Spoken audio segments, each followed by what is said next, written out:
శరీర కార్యం అనగా నిర్వచనం ఏమిటంటే ఆత్మకు విరోధంగా నడువు, దేవుని చిత్తమునకు విరోధంగా నడువు, దేవునికి అసహ్యమైనది చెయ్యి అని ప్రేరేపించే తత్వము పేరు శరీరము.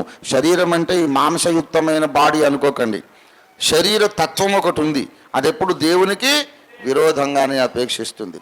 దేవుడు ప్రేమించమన్నాడు కనుక ఇది ఏమంటుంది? ద్వేషించ. దేవుడు ప్రేమించమన్నాడు, ద్వేషించమన్నాడా? ప్రేమించమన్నాడు. తన సహోదరుని ద్వేషించువాడు నరహంతకుడు అన్నాడు. ఏ నరహంతకుడిలోనూ నిత్య జీవం ఉండదన్నాడు. గనక ప్రేమ అనేది దేవుని ఆజ్ఞ. మన శరీరం ఏమంటుందంటే దానికి వ్యతిరేకంగా నడవమని నిన్ను ప్రేరేపిస్తుంది. When you hate, you are going contrary to the will of God. దేవుని చిత్తానికి వ్యతిరేకంగా వెళ్ళి నువ్వు ద్వేషిస్తున్నావు. అట్లు వెళ్ళమని ప్రేరేపించింది నీ శరీరమే. శరీర కార్యం అంటే సిగరెట్ తాగడం, మద్యపానం చేయడం, వ్యభిచారం చేయడము, నరహత్య, విగ్రహారాధన మాత్రమే కాదు, ద్వేషము కూడా శరీర కార్యం. తర్వాత విమతములు, తర్వాత అసూయ. అసూయ ఎక్కడ ఉంటుంది? ముక్కులోనా, చెవులోనా? ఎక్కడ ఉంటుంది అసూయ? మనస్సులో. అసూయ కూడా ఏ కార్యము? శరీర కార్యము. విమతం అంటే ఏంటో తెలుసా? అభిప్రాయ భేదములు. అభిమతం అంటే కోరిక, విమతము అంటే అభిప్రాయ భేదములు, డిఫరెన్సెస్ ఆఫ్ ఒపీనియన్. అది కూడా ఏంటది? శరీర కార్యం. కనుక ద్వేషము శరీర కార్యం, అసూయ శరీర కార్యం, విమతములు శరీర కార్యం. మరి శరీరంతో సంబంధం లేదే, మనస్సుతో చేసేవి. కాబట్టే నేను అన్నాను, పాపము అంటే బాడీతో చేసేది ఒక్కటే అనుకోకండి. ఒక స్టేజ్ రీచ్ అవుతావు, అసలు శరీరంతో వ్యభిచారము, జారత్వం అనేది రూల్డ్ అవుట్. అంతే, నువ్వు చెయ్యలేవు. అప్పుడు కూడా పాపం ఉంటుంది. ఏముంటుంది? పాపం అంటే ఆజ్ఞ అతిక్రమించే గుణం ఉంటుంది. దేవుడు ఏది చేయమంటే దానికి వ్యతిరేకంగా మనం చేస్తూ ఉంటాం. వాస్తవానికి శరీర కార్యముల కంటే ఈ మనస్సుతో చేసే శరీర కార్యాలు దేవుని ఎక్కువ దుఃఖపరుస్తాయి, ఎక్కువ గాయపరుస్తాయి. గనక దేవుని సన్నిధికి మళ్ళీ వచ్చిన తర్వాత నేను పెద్ద వయసు అయిపోయింది, నేను ఇప్పుడు ఏమో నేను తిరుగుపోతున్నాను కాదు కదా, ఒక యవనంలో తప్పు చేశానేమో, ఇప్పుడు నేను పెద్దోడిని అయిపోయాను, నేను శరీరంతో ఏ తప్పు చేయలేదు కనుక నేను పరిశుద్ధుని అనుకోవడానికి వీలు లేదు. వ్యభిచారం అనేది, నరహత్య అనేది, జారత్వం అనేది, విగ్రహారాధన అనేది లేకపోయినా మనం ఇంకా పరిశుద్ధులము కాదు, ఇంకా ఏదో ఉంటుంది. హృదయ రహస్యములు ఎరిగిన దేవుడు చూస్తూ ఉంటాడన్నమాట. ఆయన కంటికి మనందరము కూడా దోషులుగానే కనబడుతూ ఉంటాం. దయచేసి ఒకవేళ మీరు యాకోబు పత్రిక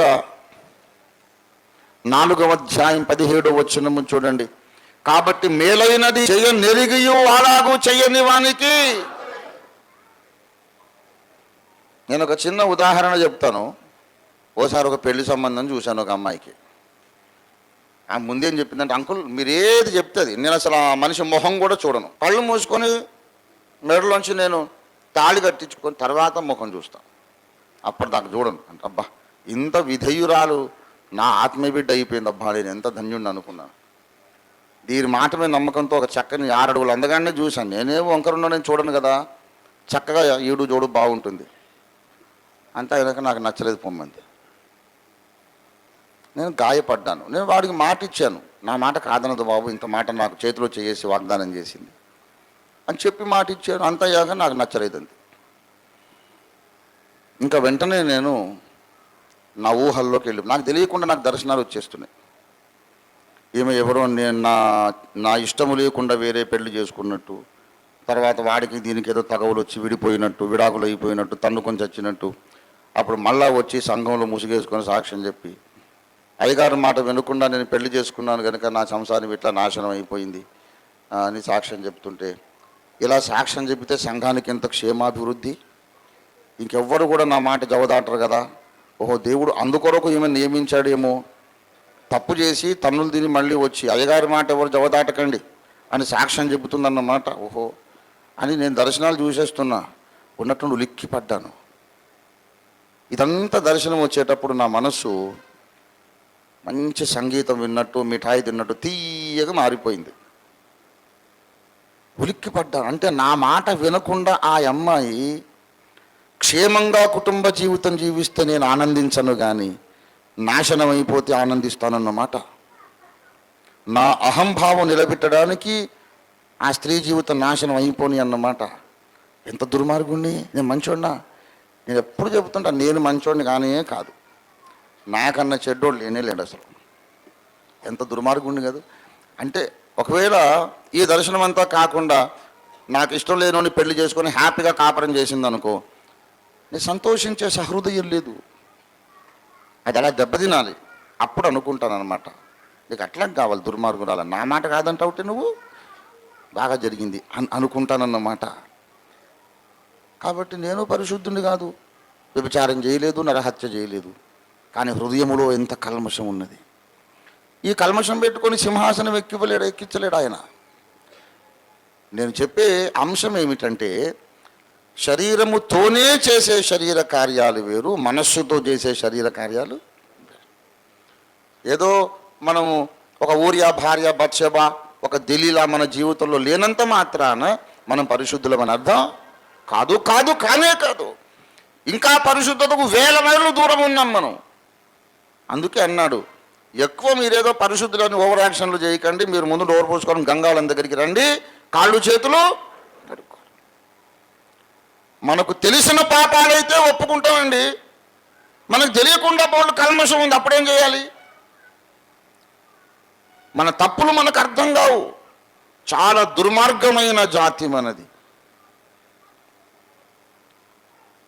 మహాభక్తుడు యేసు నన్ను ప్రేమించినావు అనే పాటలో రాశారు, బేతాళ జాన్ గారు అనుకుంటా. ఏమన్నాడంటే, తల్లి గర్భమునానే ధరింపబడినప్పుడే దొరితుండానై ఉంటిని, తల్లి గర్భమునానే ధరింపబడినప్పుడే దొరితుండానై ఉంటిని, నా వల్ల చేయబడెడు ఎల్ల కార్యములెప్పుడేయంబులైయుండగా,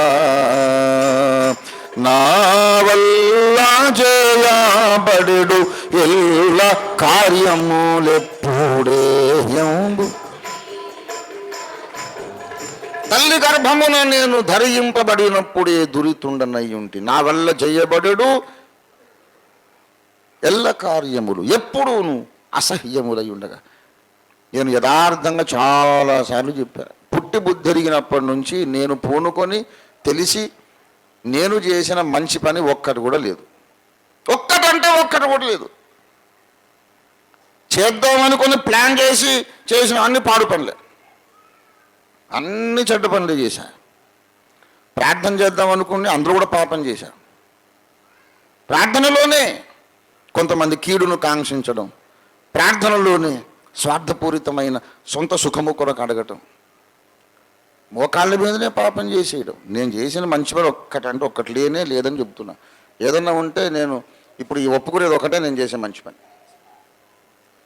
కానీ నా ద్వారా కొన్ని మంచి పనులు జరిగినాయి, కొన్ని పుస్తకాలు రాశాను, కొన్ని ఆత్మలు రక్షింపబడ్డారు, సంఘాలు కట్టాను, కొన్ని మర్మాలు బయలుపరిచాను. నా ద్వారా అనుకోకుండా కొన్ని జరిగిపోయినాయి.